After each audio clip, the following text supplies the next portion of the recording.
प्यारे बच्चों, स्वागत है आप सभी का आपके अपने यूट्यूब चैनल टॉपर्स एकेडमी पे। जैसा कि आप लोगों को पता था कि यूपी का जो पेपर है वो स्टार्ट हो चुका है, ठीक है। और उसमें आपका 8 जून को 2 शिफ्ट है, 9 जून को है और 10 जून को है। अभी आज आपका 8 जून की जो पहली शिफ्ट है वो खत्म हो चुकी है और उसका सोल्यूशन मैं आपको मैथ्स के जितने भी आए हुए सवाल थे उनको उसका सोल्यूशन करवाने वाला हूँ। और कैसे मैं आपको दिखाऊंगा कि कैसे हम 2 लाइन या 3 लाइन में सवालों को सॉल्व कर सकते हैं।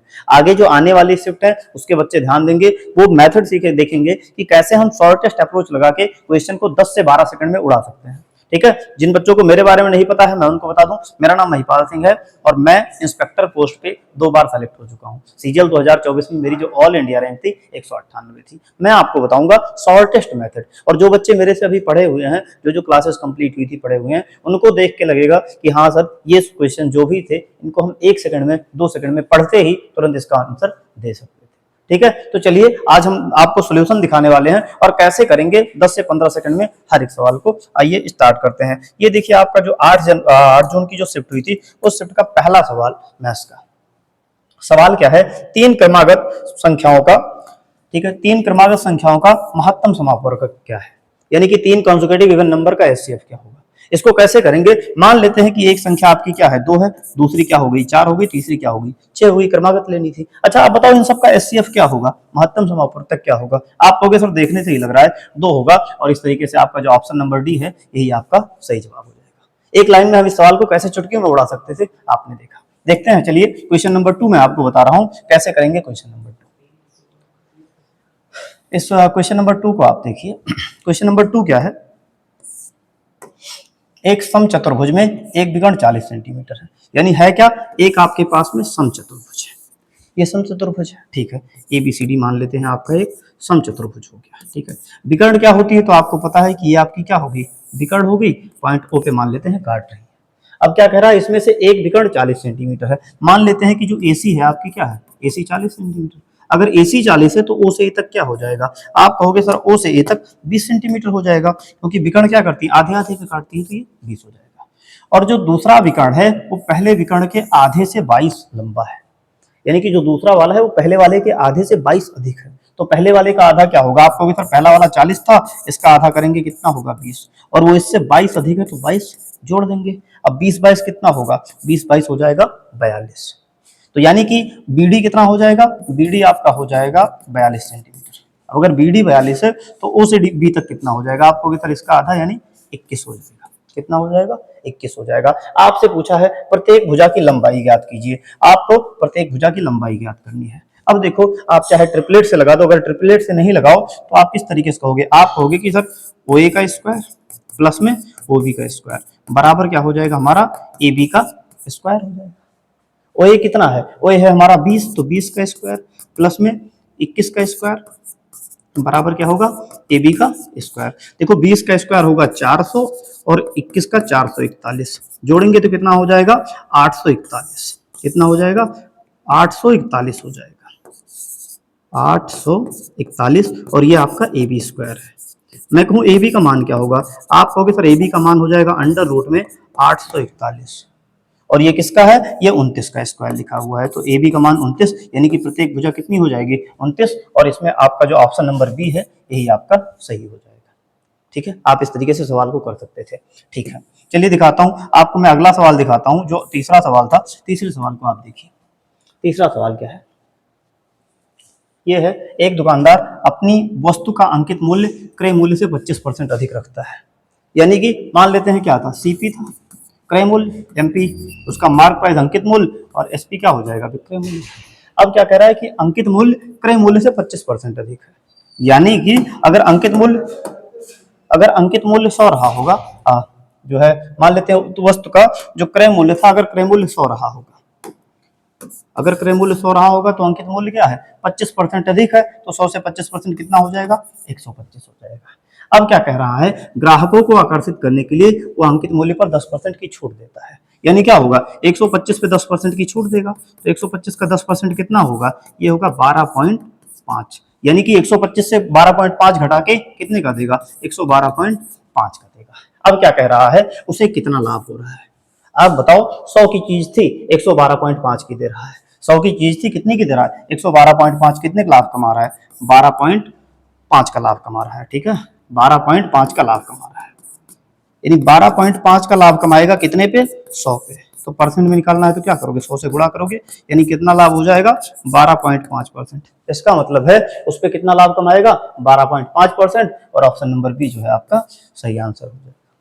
ठीक है, देखो आप कैसे चुटकियों में सवाल को सॉल्व कर सकते थे। जिन बच्चों ने मेरे से पढ़ रखा है, मैं आपको बता दूं, हर एक पूरा का पूरा सवाल जो है एकदम चुटकियों में किया जा सकता था। अगला सवाल आपको बताते हैं कैसे करेंगे। ठीक है, अब देखिए क्वेश्चन नंबर 4 को हम कैसे करेंगे। क्वेश्चन नंबर 4 क्या है, कह रहा है दो संख्याओं का एचसीएफ 16 है। ठीक है, निम्नलिखित में से कौन सा उनका एलसीएम नहीं हो सकता है। ठीक है, कौन सा उनका एलसीएम नहीं हो सकता है। आपको पता है कि जो एलसीएम होता है, जो एलसीएम होता है ना, ये क्या होता है, ये मल्टीपल होता है किसका, मल्टीपल होता है किसका, मल्टीपल ऑफ एचसीएफ। यानी कि एचसीएफ का क्या होता है, गुणज होता है। यानी कि जो एलसीएम होगा एचसीएफ का गुणज होगा। अब या इसका मतलब क्या है, इसका मतलब इसका एचसीएफ क्या है, 16 है। तो जो इसका एलसीएम होगा ना वो 16 का गुणज होगा, 16 का गुणज होगा, गुणज होगा। अब इसमें देख लो क्या कह रहा है, कौन सा एलसीएम नहीं हो सकता है। तो कौन कौन सा ऑप्शन 16 का गुणज नहीं है। आप कहोगे सर 16 पंचे 80, ये नहीं हो सकता है। अगर मैंने कहा 16 तिया 48, ये भी नहीं हो सकता है। 16 सत्ते 112, ये भी नहीं हो सकता है। ये 134, ये नहीं है 16 का गुणज, और यही हमारा क्या होगा, आंसर हो जाएगा। चुटकियों में आप मुश्किल से मुश्किल 5 से 7 सेकंड लगेगा और सवालों को आप चुटकियों में सॉल्व कर सकते थे। मैं तो बिना लिखे इसको आप सॉल्व कर सकते थे। ठीक है, क्वेश्चन नंबर 4 का सॉल्यूशन मैंने आपको करा दिया। अब देखते हैं क्वेश्चन नंबर 5 का सॉल्यूशन आपको हम करवाते हैं। क्वेश्चन नंबर 5 का देखिएगा, एकदम बेस्ट अप्रोच बता रहा हूं, और जिन बच्चों का आने वाली शिफ्ट में पेपर है वो थोड़ा ध्यान से इसको देखिएगा, क्योंकि मैं आपको मेथड बता रहा हूं किस अप्रोच से सवालों को चुटकियों में उड़ाना है। देखिएगा 5वां सवाल ये क्या है। एक दुकानदार ने 15,400 में एक टेलीविजन खरीदा। ठीक है, फिर 18,060 रुपए में बेच दिया। खरीदा कितने का, यानी क्रय मूल्य क्या है, आप कहोगे क्रय मूल्य क्या है, सीपी क्रय मूल्य है हमारा 15,400, 15,400। और विक्रय मूल्य क्या है, विक्रय मूल्य, विक्रय मूल्य क्या है, तो विक्रय मूल्य है 18,060 रुपए का। आप बताओ कितना रुपया अधिक कमा रहा है। ठीक है भाई, 15,400 का खींच के 18,060 का बेच रहा है, तो कितने का कमा रहा होगा। आप कहोगे सर 600 जोड़ेंगे तो 16,000 हो जाएगा, यानी कि 2660 रुपए कमा रहा है। ठीक है, 2660 रुपए कमा रहा है। अब 2660 रुपए कमा रहा है तो इसका मतलब, अब इसमें देखो कौन कौन सा ऐसा ऑप्शन है जिसमें 2660 का लाभ दिया हुआ है। ना इसमें 2600 का दिया है, ना इसमें 2660 का लाभ दिया है, इसमें भी नहीं दिया है। यही आंसर आपका चुटकियों में हो जाएगा। मैं आपसे बताऊं, परसेंट निकालने की जरूरत ही नहीं है। ये होता है अप्रोच। जिन बच्चों ने मेरे से पढ़ रखा है चुटकियों में सवाल को कर देंगे, परसेंटेज निकालना ही नहीं पड़ा, 1 सेकंड लगाया और तुरंत हमारा आंसर आ गया। ऐसा समझ में। नेक्स्ट क्वेश्चन मैं आपको करवाता हूं, यही अप्रोच आप एग्जाम में लगाइएगा। अभी मैं आपको पढ़ा नहीं रहा हूं, जिन बच्चों को मेरे से पढ़ना है, ठीक है, जिन बच्चों को मेरे से सारे कंसेप्ट पढ़ना है वो एक बार टॉपर्स एकेडमी यूट्यूब चैनल से जुड़ जाए। ठीक है, उनको फिर मैं कंसेप्ट सिखाऊंगा कि कैसे ये चुटकियों में हम सवाल को करते हैं। देखिए ये सवाल, अगला सवाल देखिएगा। अगला सवाल क्या है, क्वेश्चन नंबर 6। ठीक है, ये दिया हुआ है, ए और बी ने एक व्यवसाय में क्रमशः 3:2 में धन का निवेश किया। यानी क्या था, कोई ए था और कोई बी था। उनका जो निवेश था यानी कि इन्वेस्टमेंट था वो किस अनुपात में था, वो था 3:2, 3:2 में था। ठीक है, यदि वर्ष के अंत में कुल लाभ 7,000 है, यानी कि 1 साल तक दोनों ने निवेश करके रखा, यानी कि समय कितना दिया है, समय दिया है 1 साल इनका भी और 1 साल इनका भी है। आपको एक चीज पता होगा कि जो आपका प्रॉफिट होता है ये क्या होता है, आई गुना में टी होता है, यानी कि निवेश गुना में समय होता है। तो यहाँ पे करोगे तो इनका जो प्रॉफिट का अनुपात आ जाएगा, प्रॉफिट यानी कि जो लाभ का अनुपात हो जाएगा, क्या हो जाएगा, 3:2, यानी इनका लाभ का अनुपात 3:2। अब 3-2 कितना लाभ हो रहा है, 3 और 2 5, 5 रुपए का लाभ हो रहा है। कितने के बराबर है, 7,000 के बराबर है। यानी कि 5 यूनिट अगर मेरा 7,000 के बराबर है तो 1 यूनिट का मान कितना होगा, काटेंगे तो आ जाएगा 1400। ठीक है, 1 यूनिट का मान कितने रुपए के बराबर है, 1400 रुपए के बराबर है। पूछा आपसे क्या है, पूछा है ए का शेयर बताओ प्रॉफिट में। ए का शेयर कितना यूनिट है, 3 यूनिट है। 1 यूनिट 1400 है तो 3 यूनिट कितना हो जाएगा, 1400 से गुणा करेंगे और डायरेक्ट 4200 तुरंत हमारा आंसर आ जाएगा। कौन सा ऑप्शन है, तो ऑप्शन नंबर बी, और यही हमारा सही जवाब। ये सब अगर आपको पढ़ना है तो आप हमारे चैनल पे जुड़िए, आपको हर एक चीज पढ़ने को मिलेगी। अगला सोल्यूशन देखते हैं अगले सवाल का। क्वेश्चन नंबर 6 तक हो गया। क्वेश्चन नंबर 7 का सोल्यूशन मैं आपको बताता हूं कैसे करेंगे बेस्ट अप्रोच एग्जाम का। क्वेश्चन नंबर 7 देखिएगा क्या कह रहा है, कोई नंबर दिया हुआ है, ठीक है, इसके पावर क्या लिखा है, पावर में लिखा हुआ है 1 गुना में 5 गुना में 2 और गुना में 4। मैं आपको नंबर एक बार लिख के बता देता हूँ, क्योंकि हो सकता है कैमरे में आपको विजिबल ना हो रहा हो, ठीक है। नंबर क्या लिखा है, नंबर लिखा है 4 7 8 7 4 9 और इसका पावर क्या दिया है, इसका पावर ये दिया हुआ है, ठीक है, इसका पावर ये दिया हुआ है। अगर मैं इस सबको गुणा कर दूं, पूछा है इसका इकाई अंक क्या होगा, इस पूरे नंबर के पावर का यूनिट डिजिट क्या होगा। आप इनको गुणा करोगे, 4 दूनी 8 पंचे कितना हो जाएगा, 40 हो जाएगा। कितना हो जाएगा, 40। अब अगर 40 को हम क्या लिख सकते हैं, इसको लिख सकते हैं 4 गुना में 10। इसका मतलब क्या है कि जो पावर है वो 4 का गुणज है, 4 का क्या है, गुणज है। और जब भी पावर 4 का गुणज होता है तो इसका यूनिट डिजिट क्या होगा, यूनिट डिजिट यहाँ कितना है, 9 है, तो 9 के पावर क्या हो जाएगा, 4 हो जाएगा। 9 के पावर 4 हो जाएगा। अब 9 के पावर 4 क्या होगा, आप कहोगे 9 9 81 का 1 और अगला 81 का 1, 1 गुना में 1 यानी कि 1। इसका मतलब यूनिट डिजिट क्या होगा, यूनिट डिजिट 1 होगा। यूनिट डिजिट क्या होगा, यूनिट डिजिट 1 होगा। आ गया समझ में, इस तरीके से आप सोल्यूशन इसका कर सकते थे। ये आपका आंसर हो गया। अगला सवाल देखते हैं, क्वेश्चन नंबर 6 हो गया, क्वेश्चन नंबर 7, क्वेश्चन नंबर 8 आपको देखते हैं। क्वेश्चन नंबर 8 देखिए, बहुत ही आसान आसान सवाल आए थे, हम आसानी से कर सकते थे सवालों को, ठीक है। क्वेश्चन नंबर है क्या, ए और बी दो स्टेशन ए और बी से एक सीधी रेखा में 210 किलोमीटर की दूरी पर है, यानी कि ये रहा आपका ए और ये रहा आपका बी, इनके बीच की दूरी कितनी है, 210 किलोमीटर है। अब क्या कह रहा है, एक ट्रेन सुबह 7 बजे ए से निकलती है और 15 किलोमीटर प्रति घंटा की चाल से बी की ओर चलती है। एक सेकंड, ये है कितना, ये 35 लिखा है, आप देख लीजिएगा, ये लिखा है 35, ठीक है। यानी कि कोई ट्रेन है वो 35 किलोमीटर प्रति घंटा की रफ्तार से ए से कितने बजे चलती है, 7 बजे। अब अगर ये 7 बजे चली है, फिर क्या कह रहा है, और दूसरी ट्रेन 8 बजे 20 चलती है, यानी यहां से चलने वाली कितने बजे चलती है, 8 बजे चलती है। तो मैं कहूँ ये वाली ट्रेन 1 घंटे में 8 बजे तक कितना दूरी चली जाएगी, आपको भी सिर्फ 35 की स्पीड है, यानी 35 किलोमीटर जा चुकी होगी। तो यहाँ जब 35 किलोमीटर चलेगी तो बचा कितना है, यहाँ से दूरी कितनी बची है, आप कहोगे सर 210 था, तो 35 निकाल देंगे, कितना हो जाएगा, 175। यानी अब कितना दूरी चलना बाकी है, 175 बाकी है। अब क्या कह रहा है, दूसरे की स्पीड 40 किलोमीटर है, यानी कि इसकी स्पीड 35 है और इसकी स्पीड कितनी है, 40 है। अब दोनों की जुड़ी हुई स्पीड कितनी हो जाएगी, आपको फिर 40 और 30 70 5 75, यानी स्पीड कितनी हो गई, 75 हो गई। दूरी कितनी चलनी है, 175। तो कितना टाइम लगेगा, तो आप टाइम बराबर क्या होगा, आपको पता है कि डिस्टेंस बराबर डिस्टेंस, एक सेकंड रुकिएगा, आपको पता है, एक सेकंड, स्पीड बराबर क्या होता है, स्पीड बराबर होता है डिस्टेंस अपॉन में टाइम होता है, ठीक है। अब आपको निकालना क्या है, टाइम निकालना है, तो टाइम बराबर क्या हो जाएगा, डिस्टेंस बटा में स्पीड। दूरी कितनी है, दूरी चलनी है 175 और स्पीड कितनी आई है, 75 आई है। 25 से काट दो, 25 तिया 75 और 25 सत्ते 175, यानी कितना लगेगा, 7 बटा में 3। इसको और हम क्या लिख सकते हैं, इसको लिख सकते हैं 2 सही 1 बटा में 3। इतना घंटा लगेगा, ठीक है, इतना घंटा लगेगा इस पूरी दूरी को चलने में। अब 8 बजे चल रही थी, 8 बजे चलना स्टार्ट किया था, तो कितना टाइम बाद एक दूसरे से मिलेंगी, 8 प्लस में 2 सही 1 बटा 3, यानी कि 10 बज के 1 बटा 3, और 1 बटा 3 घंटे में इसको मिनट में चेंज करोगे तो क्या करोगे, 60 से गुणा करोगे, तो जैसे ही 60 से गुणा करोगे कितना आ जाएगा, 20 आ जाएगा। यानी कि वो ट्रेनें कब एक दूसरे से मिलेंगी, 10 बज के 20 मिनट पर एक दूसरे से मिलेंगी, और ऑप्शन नंबर सी आपका सही आंसर हो जाएगा। है समझ में, हम ऐसे ही कर सकते थे। अगला सवाल देखिए, अगले सवाल को कैसे करेंगे।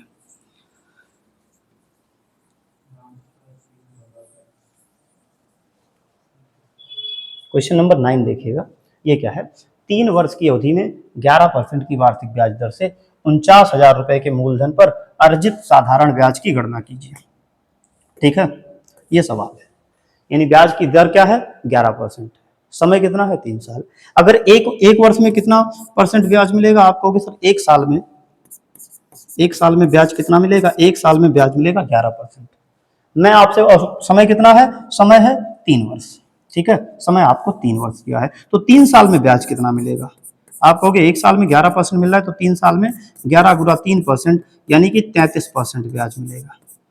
कितना ब्याज मिलेगा, 33% मिलेगा। मूलधन कितना है, 49,000। अब 49,000 का क्या करना है, आपको 33% निकालना है, 33% निकालना है, तो 33 गुना करोगे तो 0 हो जाएगा।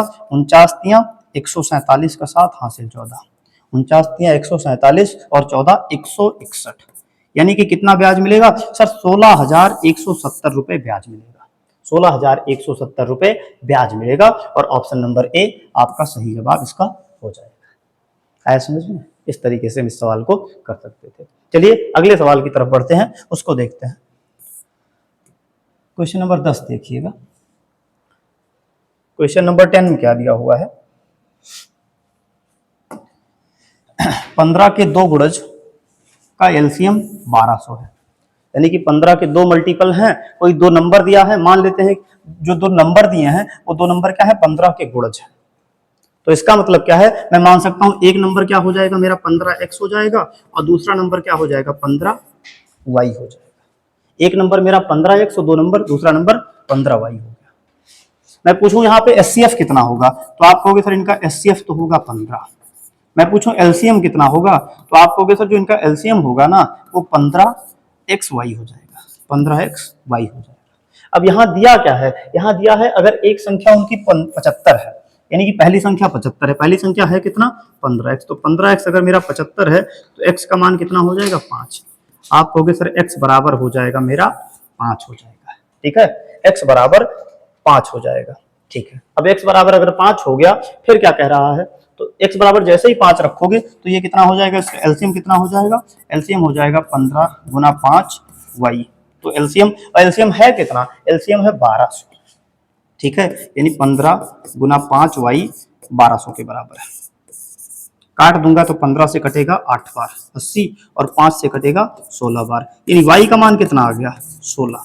y का मान 16 आ गया। दूसरी संख्या पूछा है, दूसरी संख्या है कितनी? 15y है, तो आप क्या कहोगे सर? कह दो कि दूसरी संख्या हो जाएगी 15 गुना 16, 16 पंचे 80, 16 एकम 16 और 8 24, यानी दूसरी संख्या आपकी हो जाएगी 240, और ऑप्शन नंबर जो डी है आपका सही आंसर इसका हो जाएगा। हम ऐसे ही सवालों को कर सकते थे। आपको लग रहा होगा सर कैसे आप 1 सेकंड में कर पा रहे हैं, 10 सेकंड में सवालों को आप कैसे चुटकियों में उड़ा दे रहे हैं। जो बच्चे मेरे से पढ़े हुए होंगे या जिन बच्चों को मेरा कंसेप्ट पता है ना, उनको समझ में आ रहा होगा कि सर ये सवाल और कम समय में हम कर सकते हैं। चलिए बढ़ते हैं अगला सवाल, उसको दिखाते हैं कैसे करेंगे। क्वेश्चन नंबर 11 देखिएगा, ठीक है। सवाल नंबर 11 क्या कह रहा है? एक बक्से की लंबाई इतनी है, चौड़ाई इतनी है, और जो ऊंचाई है ये इतनी है, ठीक है, यानी कि लेंथ दिया है 11.1 सेंटीमीटर, विड्थ दिया है 5.5 सेंटीमीटर, और हाइट दिया है 7.7 सेंटीमीटर। आपसे पूछा है टोटल सरफेस एरिया, ठीक है। टोटल सरफेस एरिया क्या होगा? मैं दो तरीका बता रहा हूं। देखो इसका टोटल सरफेस एरिया का फॉर्मूला क्या होता है? ये आपका होता है 2 इंटू LV प्लस BH, और प्लस में क्या होगा? HL होता है।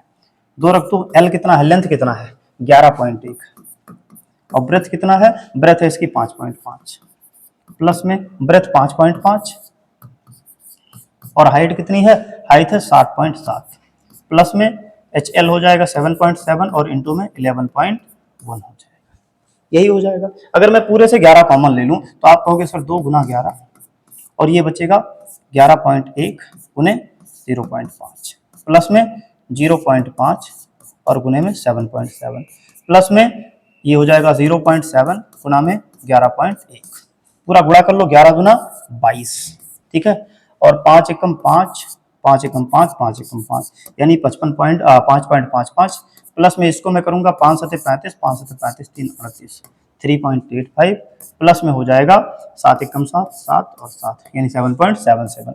जोड़ दूंगा इसको तो 5 5 10 7 17 का 7 हासिल 1, 7 1 8, 8 16 5, 21 का 1 हासिल 2 हो गया, 7 2 9 3 12 5 17, यानी कि हो जाएगा 17.17 गुना 22, ठीक है, 17.17 गुना 22 सत्ते 154, 22 एकम 22 5 27 10 37, 22 सत्ते 154 3 157, 22 एकम 22 5 37 10 47, यानी कितना हो जाएगा? हो जाएगा 400, एक सेकेंड, ये 37 होगा, यहाँ पे ये होगा आपका 37, ठीक है, यानी कि 377.74, और ऑप्शन नंबर सी यही जो है आपका सही आंसर हो जाएगा, ठीक है। देखा आपने, इस तरीके से आप इस सवाल को कर सकते थे। अगला सवाल देखते हैं।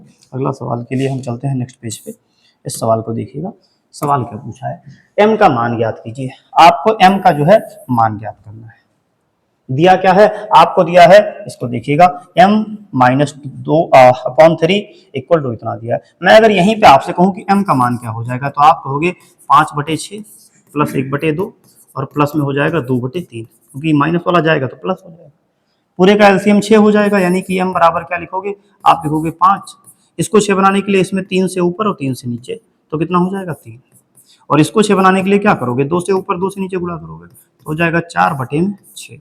तो m बराबर क्या हो जाएगा आपको, 5 3 8 4 12/6 और काटोगे तो कितना आएगा 2, यानी m का मान कितना हो जाएगा 2 और ऑप्शन नंबर ए जो है आपका आंसर हो जाएगा। ठीक है, इस तरीके से आप सवाल को, बहुत ही आसान सा पेपर आया था। जो बच्चे पढ़ रखे हैं, जिन बच्चों को बेसिक कंसेप्ट की नॉलेज है, बहुत आसानी से इस पेपर को बहुत ही कम समय में कर पाएंगे। देखिए अगला सवाल क्या दिया हुआ है। अगला सवाल है 3x।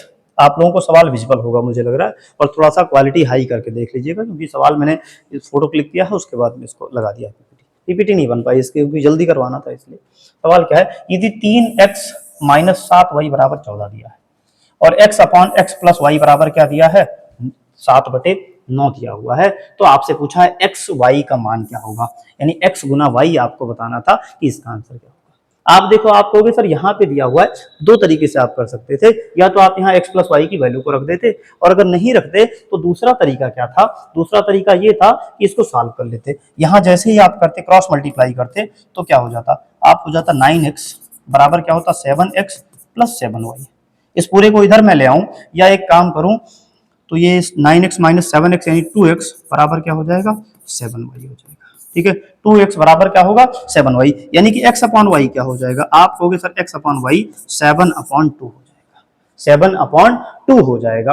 अब देखो एक चीज आपको देखना है, आपसे पूछा है xy का मान, क्या पूछा है xy का मान, xy के मान में 7 भी आएगा और 2 भी आएगा, इसमें कौन सा ऑप्शन 7, देखो x का मान 7 है, यानी कि 7 के बाद कुछ होगा, लेकिन 7 तो रहेगा ही रहेगा। अब अगर x का मान 7 है तो ऑप्शन 7 का मल्टीपल होना चाहिए, 81 नहीं हो सकता, 65 नहीं हो सकता, 48 नहीं हो सकता, एक ही ऑप्शन है जो 7 का मल्टीपल है, और ऐसे ही आप करके इसको आगे बढ़ सकते हैं। आया समझ में, जो बच्चे मेरे से पढ़े हैं उनको पता होगा कैसे करते हैं, ये बेसिक कंसेप्ट कैसे हम इस तरीके से ऑप्शन के साथ खेल सकते हैं और तुरंत आंसर ला सकते हैं। अगला सवाल देखिएगा, सवाल क्या है, क्वेश्चन नंबर 14 है, और आप लोग देख भी पा रहे हो कि कितनी आसानी से कर सकते हैं सवालों को। किसी संख्या का 20% क्या है 50 है, यानी कि 20% का मान दिया है कितना, 20% का मान 50 है। अगर 20% का मान 50 है तो उसका 100% कितना होगा, आपको तो 5 से गुना कर देंगे, तो जैसे ही 5 से गुना करेंगे यानी संख्या का 100% कितना हो जाएगा, 100% हो जाएगा 50 × 5 = 250, 250 हो जाएगा। अब संख्या का अगर 100% 250 है, फिर क्या कह रहा है, what is 125% of that number, 125% उस संख्या के क्या होगा। तो आप देखो सर 100% कितना है 250 है, 100% मेरा 250 के बराबर है। अगर मैं कहूँ 4 से डिवाइड कर दूं, तो जैसे ही इसको मैं बटा 4 से करूंगा तो कितना बन जाएगा 25%, यहाँ से 25% का मान आ जाएगा, बटा में 4 करेंगे तो ये आएगा मेरा 112.5। भाई 112 गुणा 4 करोगे 448, एक सेकंड, नहीं नहीं नहीं नहीं, एक सेकंड, 4 × 6 = 24 और एक बचेगा, 4 दूनी 8, 2 4 5 20, यानी 25% का मान कितना आ गया 62.5। पूछा कितना है भाई 125%, यानी कि 100% प्लस में 25% ऐड करना था, तो भाई 100% 250 था और 25% निकाला कितना आया 62.5 आ गया। ऐड करोगे तो 5 का 5 5, 2 6 5 11 का 1, 2 और 1 3, यानी उस संख्या का 125% होगा हमारा 312.5, और हमारा ऑप्शन नंबर बी जो है यही इसका सही आंसर हो जाएगा। बढ़ते हैं अगले सवाल की तरफ, इसको देखते हैं। इस सवाल को देखिएगा, सवाल क्या है,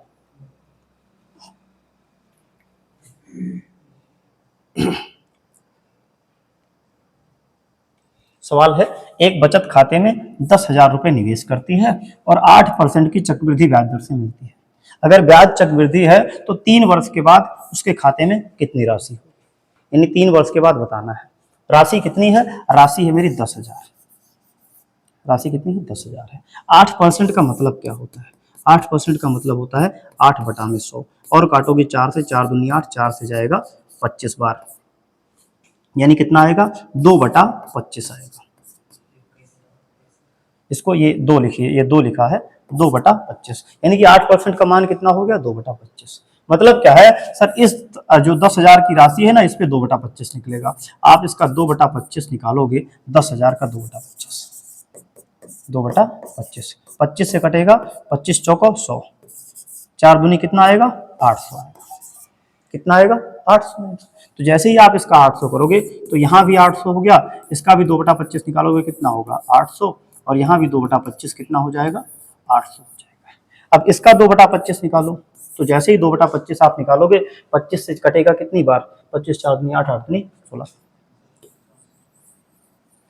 भाई 800, 800 का 2/25 निकाल दो, 25 तिया 75 और 5 25 दूना 50, 32 दूना कितना आएगा 64, यानी कि 64 हो जाएगा। तो यहाँ क्या हो गया 64, इस ब्याज पे निकालोगे तो 64 बनेगा, इसका भी 64 बनेगा, और इसका जब आप क्या निकालोगे 64 का 2/25 निकालो, या फिर मैं 4 से गुणा कर दूं तो हो जाएगा 100, यानी 4 दूनी 8, 8 चौक 32, 8 छक 48, 3 51 बटा 100, यानी कितना बनेगा 5.12, 5.12 इतने रुपए टोटल जो है आपके ब्याज बनेंगे, इतना टोटल ब्याज बनेगा। अब एक चीज आप कर सकते थे, या तो आप इस पूरे को 10,000 में ऐड करते तो निकालते, या आप देखते कौन सा ऐसा ऑप्शन है भाई पॉइंट के बाद एक ही नंबर, यहीं पे है पॉइंट के बाद जीरो, कितना आ रहा है पॉइंट के बाद 12 आ रहा है, ना इस ऑप्शन में 0.12 है, ना इस ऑप्शन में है, ना इस ऑप्शन में है, ऑप्शन नंबर डी, और यही आपका आंसर। ठीक है, इस तरीके से आप कर सकते थे। अगले सवाल को देखते हैं, अगला सवाल देखिएगा कैसे करेंगे अगले सवाल को। दूध और पानी के एक मिश्रण में दूध और पानी का जो अनुपात है 3:1 है। ठीक है, यानी कि मिल्क, ये क्वेश्चन नंबर 16 है। ठीक है, इसको देखिएगा, क्वेश्चन नंबर 16 को करते हैं। क्या है, दूध और पानी का अनुपात 3:1 है, यानी कि मान लेते हैं मिल्क और मान लेते हैं क्या है वाटर। मिल्क कितना है 3 यूनिट है, और वाटर कितना है 4 यूनिट है। ठीक है, यदि मिश्रण की कुल मात्रा कितनी है 48 लीटर है, कुल मात्रा 48 लीटर है, और यहाँ टोटल कितना है, आप कहोगे सर 3 और 1 4 यूनिट है, मतलब क्या है 4 यूनिट मेरा 48 लीटर के बराबर है। अगर 4 यूनिट 48 लीटर है तो 1 यूनिट का मान कितना हो जाएगा 12 लीटर, यानी 1 यूनिट मेरा 12 लीटर के बराबर है। पूछा आपसे क्या है, आपसे पूछा हुआ है ये बताओ मिश्रण में दूध की मात्रा कितनी है। दूध आपका 3 यूनिट था, 1 यूनिट अगर 12 लीटर है तो 3 यूनिट कितना हो जाएगा 12 3 36 लीटर, यानी कि उस पूरे सॉल्यूशन में 36 लीटर दूध होगा। ऑप्शन नंबर डी इसका आंसर हो जाएगा। ठीक है, ऑप्शन नंबर डी जो है इसका आपका आंसर हो जाएगा। बढ़ते हैं अगले सवाल की तरफ, इसको देखते हैं। क्वेश्चन नंबर 17 नंबर देखिएगा। 17 नंबर क्या दिया हुआ है, दो संख्याओं का योग कितना है 72 है, और उनका अनुपात कितना है 2:4 है, यानी कि एक संख्या अगर 2x है तो अगली संख्या कितनी होगी 4x होगी, और उनका सम कितना है, सम है 72, सम कितना है 72 है, यानी कि 2 4 6x का मान कितना होगा 72, x का मान कितना 72, और x का मान आ जाएगा 12, यानी x का मान कितना आ गया 12 आ गया। अब आपसे पूछा क्या है सबसे छोटी संख्या, छोटी संख्या कौन सी है 2x है। अब अगर x 12 है तो 2x कितना हो जाएगा, आप कहोगे 2 गुना 12 और 12 गुना 24, और ऑप्शन नंबर बी यही जो है आपका आंसर हो जाएगा। ठीक है, चुटकियों में कर सकते थे, बहुत ही आसान सा पेपर था, कुछ ऐसा था नहीं पेपर में कि जिसको करने में आपको टाइम लगे। इस क्वेश्चन को देखिएगा, क्वेश्चन नंबर 18 क्या दिया हुआ है, एक व्यापारी 18,960 में एक वस्तु खरीदता है और 15% के लॉस पर बेच देता है, उस वस्तु का विक्रय मूल्य क्या होगा। खरीदा कितने का था, आपको सर 18,960 का खरीदा था और 15% का लॉस बेचता है, यानी कि 100 की चीज को कितने का बेचता है 85 का बेचता है। भाई 15% का नुकसान से बेचता है। 5 से अगर ये एक जीरो से एक जीरो काट दिया, 5 से काट दिया तो 5 से जाएगा 17 बार, 5 से जाएगा 2 बार, 2 से इसको काटें 2 न्यूम 18, 2 चौको 8, 2 8 16। ठीक है, 2 8 16। अब इसके बाद में आप देखो यहाँ पे पूरा मल्टीप्लाई करो, 17 8 136 हासिल 13, 17 चौका 68, 68 13 कितना होगा 81 का 1 हासिल है 8, 17 9 153 और 8 161, यानी कि उस वस्तु का विक्रय मूल्य कितना होगा 16,116, और ऑप्शन नंबर जो आपका सी है यही आपका सही आंसर हो जाएगा। अगले सवाल को देखते हैं, क्वेश्चन नंबर 19 देखिएगा। क्वेश्चन नंबर 19 क्या है, कह रहा है कि 6 संख्याओं का जो औसत है, ठीक है 6 संख्याओं का औसत 12 है। अगर 6 संख्याओं का औसत मान लेते हैं कि अगर 6 संख्याएं हैं उनका जो 6 नंबर, एक सेकंड, 6 संख्या इनका औसत कितना है, एवरेज है कितना, एवरेज है इनका मेरा 12। तो अगर इनका 12 एवरेज है तो मैं कहूँ 6 संख्याएं मान लेते हैं कि a plus B plus C plus D plus में ई और प्लस एफ, इनका एवरेज क्या निकालेंगे भाई, जितनी संख्याएं हैं उनका सम करेंगे, जोड़ करेंगे, और बटा में जितनी संख्या उतना करेंगे। ये किसके बराबर है 12 के बराबर है। तो मैं कहूँ a plus B plus C plus D क्या होगा, आप कहोगे सर 12 गुना 6 कितना हो जाएगा 12 गुना 6, यानी 12 चंग कितना हो जाएगा 72 हो जाएगा। 72 हो जाएगा। ठीक है, ये 72 हो जाएगा। अब क्या कह रहा है, पहले दो संख्याओं का एवरेज 6.5 है, यानी कि a प्लस बी बटा 2 कितना है, ये है मेरा 6.5। तो मैं कहूँ a प्लस बी कितना होगा, आपको सर a प्लस बी 6 दूनी 12 और 1 कितना 13, यानी a प्लस बी की जगह क्या लिख देंगे, यहाँ लिख देंगे हम 13। ठीक है, ठीक है। फिर क्या कह रहा है, average of other two number 4.5, यानी कि c प्लस डी बटा 2 कितना है 4.5, 4.5। तो c प्लस डी कितना हो जाएगा, ये 4.5 दूना 9 हो जाएगा, यानी c और d की जगह क्या लिख देंगे, यहाँ पे लिख देंगे 9। अब कह रहा है बची दो संख्याओं का एवरेज ज्ञात करना है। तो भाई 13 9 कितना हो गया 22, प्लस में e प्लस एफ बराबर कितना होगा 72।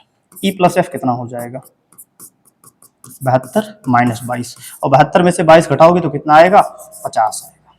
यानी संख्याओं का सम, दोनों संख्याओं का योग कितना हुआ 50 हुआ। आपसे औसत पूछा है, तो दो संख्याएं हैं तो 2 से डिवाइड करोगे कितना आएगा 25, यानी कि जो बची दो संख्याएं हैं उनका जो औसत होगा 25, और ऑप्शन नंबर डी जो है यही इसका सही आंसर हो जाएगा। है समझ में? इस तरीके से आप इस सवाल को कर सकते थे। अगला सवाल देखते हैं, इस सवाल को देखिएगा। ठीक है, इस क्वेश्चन को देखिएगा। ये आपका एक जो है आया था, आपका ये डेटा एनालिटिक्स से आया हुआ था सवाल, जो चार्ट या ग्राफ होता है उससे आया था। सवाल क्या है, यदि ई को गणित में प्राप्त अंकों को मूल अंकों से 25% बढ़ा दिया जाए, यानी क्या दिया हुआ है, कुछ सब्जेक्ट दिया है, ए को मैथ में 125 मिला है, फिजिक्स में 75 मिला है, ऐसे बी सी डी सबको सब्जेक्ट में कितने कितने अंक मिले हैं वो दिया हुआ है। कह रहा है कि ई को प्राप्त मूल अंकों को 25% बढ़ा दिया जाए। ई को गणित में मिला कितना नंबर है 60 नंबर, कितना मिला है 60 नंबर। अब इसका 25% बढ़ाओगे तो क्या करोगे 25 बटा 100 करोगे, 4 बार जाएगा और 4 से जाएगा 15 बार, यानी बढ़ा देना है। तो कितना बढ़ाना है 15 बढ़ा देना है। तो 60 में आपने 15 बढ़ा दिया, कितना हो गया, ये हो गया आपका 75। ठीक है, कह रहा है तो गणित में नया प्रतिशत क्या होगा, ये मानते हुए कि अधिकतम अंक 150 है, यानी कि अब आपको बताना है कि उसका परसेंट कितना परसेंट पाएगा मैथ में। अधिकतम अंक कितना है 150 है, अधिकतम अंक 150 है, मिला उसको कितना है 175, और परसेंट में निकालना है तो क्या करोगे 100 से गुणा करोगे। 75 से 2 बार जाएगा और 2 से जाएगा 50 बार, यानी कि उसको मैथ में मिलने वाला जो परसेंटेज है ना 50%, यानी कि उसको मैथ में कितना परसेंट मिला है 50% मिला है, और आंसर आ जाएगा। मुश्किल से 10 से 12 सेकंड सवालों को सॉल्व करने में लगेंगे और आप सवाल को कर पाएंगे। देखिए अगला क्वेश्चन देखते हैं, इस सवाल को देखिएगा। ये बड़ा अच्छा सवाल है, प्रोबेबिलिटी यानी प्रायिकता से आया हुआ सवाल है। कुछ बच्चे मेरे से मैसेज कर रहे थे कि सर जो प्रोबेबिलिटी का बड़ा कठिन सा सवाल आया था, अभी मैं आपको बताता हूं कि कितना आसान तरीके से इसको आप कर सकते थे। क्या है, 1 से 200 के बीच में कोई एक संख्या चुनी जाती है, कोई एक संख्या चुनी जाती है। क्या इसकी क्या प्रायिकता है कि एक पूर्ण वर्ग संख्या होगी या तो 6 का क्या होगी गुणज होगी, यानी कि 1 से 200 तक लेना है आपको, लेना क्या है, या तो क्या हो परफेक्ट स्क्वायर हो, परफेक्ट स्क्वायर हो। अब ये बताओ कि कितनी ऐसी संख्याएं हैं 1 से 200 तक जो एक पूर्ण वर्ग है। तो आप कहोगे सर 1 से लेके 200 तक जाएंगे तो इसके पास में एक स्क्वायर बनता है 196, और वो कितने का है 14 का है। इसका मतलब है कुल पूर्ण वर्ग संख्या कितनी होगी, कुल जो पूर्ण वर्ग हो जाएगा, पूर्ण वर्ग ये बनेंगी, पूर्ण वर्ग जो संख्या होगी ये बनेंगी मेरे पास में 14, पूर्ण वर्ग संख्या 14 बनेगी। फिर क्या कह रहा है, या तो पूर्ण वर्ग हो और या तो क्या हो 6 का गुणज हो। तो अब आप मुझे बताओ कि 6 के गुणज कितने बनेंगे।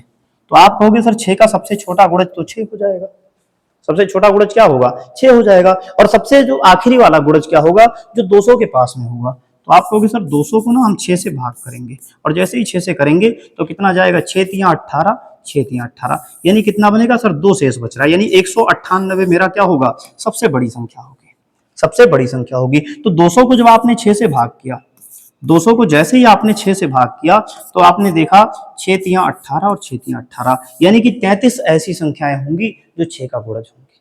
33 और 6 का गुणज कितना हो गया 6 का गुणज, ये हो गया आपका टोटल 33। ठीक है, अब एक चीज आप ध्यान रखिएगा, जहां पे बच्चे गलती किए होंगे और इसी गलती को एग्जामिनर जानना चाह रहा था। अब आप कुछ बच्चे क्या किए होंगे सर 14, 33, 47 और 47 बटा में 47 और बटा में कितनी संख्या थी 200 थी, कर दिए होंगे। लेकिन ऐसे नहीं करना है, एक चीज आपको ध्यान में रखना है कि सर ऐसा कुछ होगा, ठीक है, ऐसा कुछ होगा, कुछ संख्या ऐसी होंगी जो 6 का गुणज भी होंगी और साथ के साथ एक परफेक्ट स्क्वायर होंगी। जैसे मैं आपसे कहूं, आप देखिए पहला 36, 36 क्या है, 6 का गुणज भी है और 6 का स्क्वायर भी है। इसके अलावा मैं कहूं 64, 81, इसके बाद में 100, 121, 144, ठीक है, 144। 144 भी क्या है, 6 का गुणज है और एक परफेक्ट स्क्वायर है। इसके अलावा कौन सा हो जाएगा, 144 के बाद 169 और 196, यानी 196, यानी कि दो संख्याएं ऐसी हैं, दो संख्याएं ऐसी हैं जो क्या हैं, दो बार आ गई हैं। जब हम पूर्ण वर्ग देख रहे थे तो उसमें भी 36 और 144 को ले लिया, और जब हम गुणज ले रहे थे तो भी 36 और 144 को ले लिया। यानी कुल संख्या तो मेरे पास कितनी आई थी सर, 47 आई थी, लेकिन उस 47 में से इसको दो बार ले लिया है तो दो माइनस कर देंगे, यानी कितना हो जाएगा, 45। तो प्रोबेबिलिटी यानी प्रायिकता क्या हो जाएगी, प्रायिकता आपकी हो जाएगी, ये क्या हो जाएगी, टोटल कितना नंबर है सर, 45, यानी 45 आ सकता है। कुल संख्याएं 1 से 200 तक कितनी होंगी, 200 होंगी।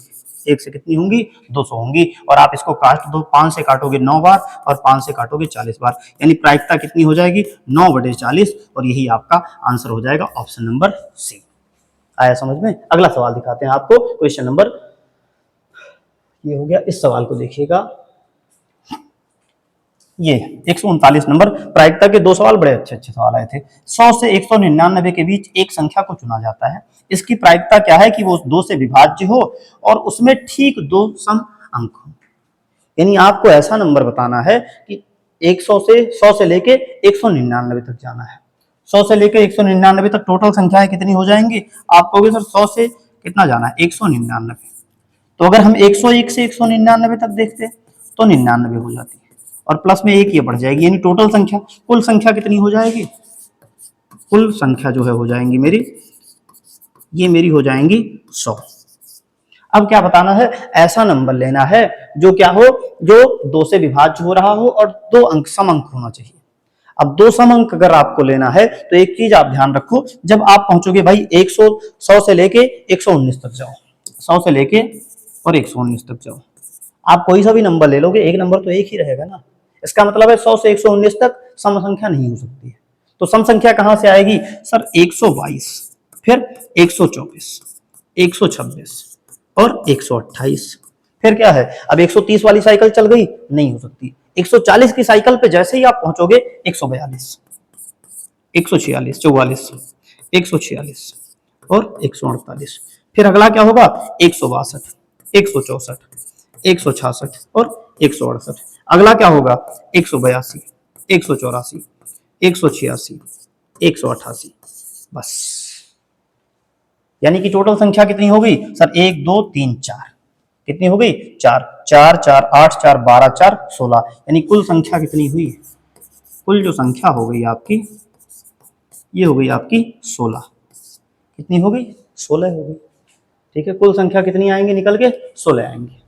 अब अगर 16 आई, 1 2 3 4, 1 2 3, यानी कि यहां मुझे लग रहा है ना, इसको इस तरीके से नहीं, एक और तरीका है उसको कर सकते हैं, कि मुझे लग रहा है कि ऑप्शन में कहीं कुछ मिसमैच हुआ है, ठीक है। एक बार देख लेते हैं अलग मेथड से करके। जैसे क्या दिया है, 100 से लेके कितना लेना है, 100 से लेके 199 तक, 100 से लेके 199 तक लेना है, और आपको उसमें 2 संख्याएं सम होनी चाहिए। तो आप देखो सर, एक संख्या तो पहले ही क्या हो गई, सम, ये विषम हो गई, यानी कि अब आप बाकी दो जगहों पे क्या ले सकते हो, सम संख्या ले सकते हो। तो इस जगह पे आप क्या लिख सकते हो, 0 2 4 6 और 8 ले सकते हो, यानी टोटल कितनी संख्या ले सकते हो, यहाँ पे 5 संख्या ले सकते हो। इस पोजीशन पे कहूं तो यहाँ भी आप 0 2 4 6 और 8 लोगे, 1 2 3 4 5, यानी यहाँ भी कितनी तरीके से ले सकते हो, 5 तरीके से। तो कुल तरीका कितना हो जाएगा, 5 गुना 5 यानी कितना हो जाएगा, 25, यानी कि टोटल कितना तरीका पॉसिबल है, 25 पॉसिबल है, यानी 25 संख्याएं पॉसिबल हैं। कुल संख्याएं कितनी थी, 100 थी, और 25/100 करोगे कितना आएगा, 1/4, और यही आपका आंसर हो जाएगा ऑप्शन नंबर सी, यही जो है सही आंसर हो जाएगा। आया समझ में। देखते हैं, चलिए एक और सवाल लेते हैं। ये सवाल जो आपका आया हुआ है, अच्छा सवाल था। एक जलाशय में पाइप द्वारा 18 घंटे में पूरा भरा जा सकता है, यानी कोई जो जलाशय है उसको पाइप से 18 घंटे में भर सकते हैं। A leakage can empty reservoir in 36 hour, यानी कि ए उसको कितने घंटे में भर सकता है, ए उसको 18 में भर सकता है, बी इसको खाली कर सकता है कितने में, 36 में। एलसीएम कितना होगा, 36, यानी ए की इफिशियंसी 2 हो जाएगी और बी की -1 हो जाएगी। फिर क्या कह रहा है, if both are together find the time required to fill the, यानी कि अब अगर दोनों को खोल दिया जाए तो कितने समय में भरेगा। कितना लीटर भरना है 36, और दोनों मिलके भरेंगे कितना, 2 ये भरेगा लेकिन एक को खाली कर देगा, यानी कितना आ जाएगा 1, यानी 36/1, यानी 36 घंटा लगेगा। ऑप्शन नंबर सी यही आपका आंसर हो जाएगा। ठीक है, इस सवाल को देखिएगा, आखिरी सवाल है आपके इस शिफ्ट का, जो 8 जून की पहली शिफ्ट थी। क्या है, एक स्टोर द्वारा 6 महीने में बेचे गए मोबाइल फोन दिया हुआ है। जनवरी में 320 है, फरवरी में 280, मार्च में 400, अप्रैल में 360, मई में 450, जून में 390। कह रहा है मई से जून तक बिक्री में कितने % की कमी हुई है, यानी कि मई से जून तक कितने % की बिक्री में कमी हुई है। ठीक है, तो अगर आपसे मैं ये बताऊं कि यहाँ देखो मई में कितना बिक्री हुई थी और जून में कितना बिक्री हुई थी। एक काम कीजिएगा, पानी पी लेते हैं, 1 सेकंड रुकिए। ठीक है, 1 सेकंड देखिएगा क्या कह रहा है कि मई से जून में कितनी कमी हुई है। मई में कितना बेचा है 450, और जून में कितना बेचा है, जून में बेचा है 390। कितना कम हुआ है, 60 कम हुआ है। कितना कम हुआ है, 60 कम हुआ है, कितने पे, 450 पे। और परसेंट में निकालना है तो क्या करोगे, मल्टीप्लाई बाई 100 कर दोगे। एक जीरो से एक जीरो काटा, 15 चौका 60, 15 तिया 45, यानी कितना आया आपका 40/3, और ये हो जाएगा 13 सही 1/3, यानी कि 13.33%। और ऑप्शन नंबर जो आपका डी है यही आपका सही आंसर हो जाएगा। मैंने आपको जितने भी सवाल थे आपके इस यूपीपी में 8 जून की जो पहली शिफ्ट थी आए हुए थे, हर एक क्वेश्चन का बहुत ही बेहतरीन तरीका बताया है, एग्जाम में सॉल्व करने का अप्रोच जो है बता दिया। जितने भी आए हुए सवाल थे, हर एक सवाल, मैक्सिमम सवाल थे जो भी हमने करा दिया आपको। ठीक है, और ऐसे ही जितनी भी शिफ्ट होगी हर एक शिफ्ट के सोल्यूशन मैं आपको करवाऊंगा। वो बच्चे जिनका एग्जाम जो है कल की शिफ्ट में, परसों की शिफ्ट में है, थोड़ा ध्यान दीजिएगा, आप अप्रोच देख लीजिए कैसे हम सवालों को सॉल्व करेंगे। चलिए मिलते हैं अगले वीडियो में, तब तक के लिए बाय बाय, टेक केयर।